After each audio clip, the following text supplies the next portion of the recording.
Good evening, everyone. Welcome back to the Daily Donald, your trusted source for the latest updates from President Trump's second term. Today marks day 36, and we've got a lineup of stories that are making headlines across the nation and the world. From significant policy shifts to high-stakes international diplomacy, we've got it all covered. Don't forget to like, subscribe, and comment below. Remember, we go live at 1,000 subs, and you won't want to miss it. Let's begin with a major policy announcement from the White House.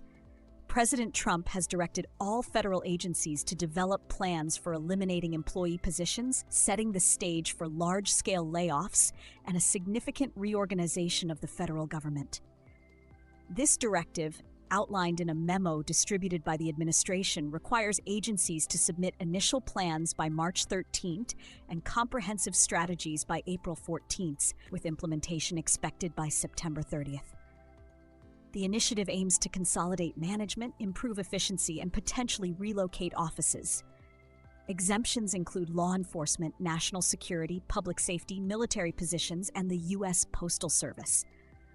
While supporters argue that this move will reduce government inefficiency and save taxpayer dollars, critics contend that it could undermine essential public services and lead to widespread unemployment among federal workers. In a notable development, Elon Musk attended President Trump's first cabinet meeting of his second term. As the head of the Department of Government Efficiency, Musk is tasked with identifying and eliminating waste, fraud, and abuse within federal agencies. His presence at the meeting underscores the administration's commitment to overhauling government operations. However, this move has sparked controversy, particularly due to Musk's recent demands that federal employees justify their positions. This has led to concerns about job security and the potential impact on morale within the federal workforce. Turning to international affairs, President Trump announced that Ukrainian President Volodymyr Zelensky will visit the White House to sign a critical minerals deal between the U.S. and Ukraine.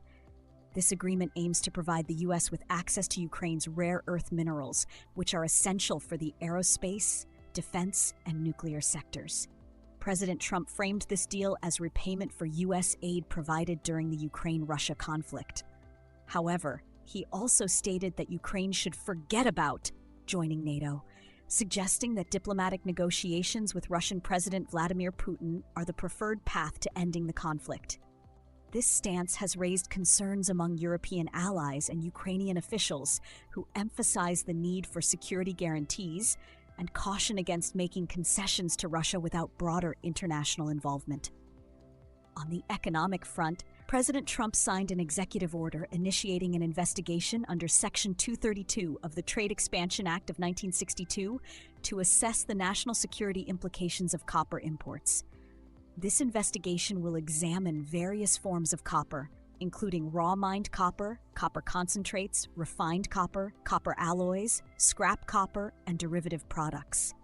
The administration asserts that copper is a critical material essential to national security, economic strength, and industrial resilience. Depending on the investigation's findings, this could lead to new tariffs or trade restrictions on copper imports, aiming to bolster domestic production and reduce reliance on foreign sources.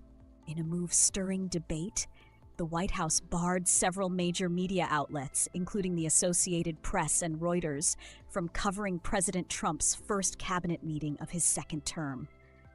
This decision has raised concerns about transparency and press freedom, with critics arguing that it undermines the media's role in holding the government accountable. The administration has not provided specific reasons for the exclusions, leading to speculation about the criteria used to determine which outlets were granted access. As we conclude today's recap, we leave you with pressing questions. How will the proposed federal workforce reductions impact public services and employment? What are the broader implications of Elon Musk's involvement in government efficiency efforts? How might the U.S.-Ukraine critical minerals deal influence geopolitical dynamics, especially in relation to Russia? What could be the potential outcomes of the copper import investigation on domestic industries and international trade relations? And what does the restriction of media access to key government meetings mean for transparency and public trust?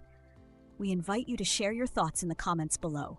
Remember to like, subscribe, and hit that notification bell. We go live at 1,000 subs, bringing you real-time updates and in-depth analysis on all things Trump. Thank you for tuning into the Daily Donald, where we keep it real, keep it bold, and keep you informed. See you next time.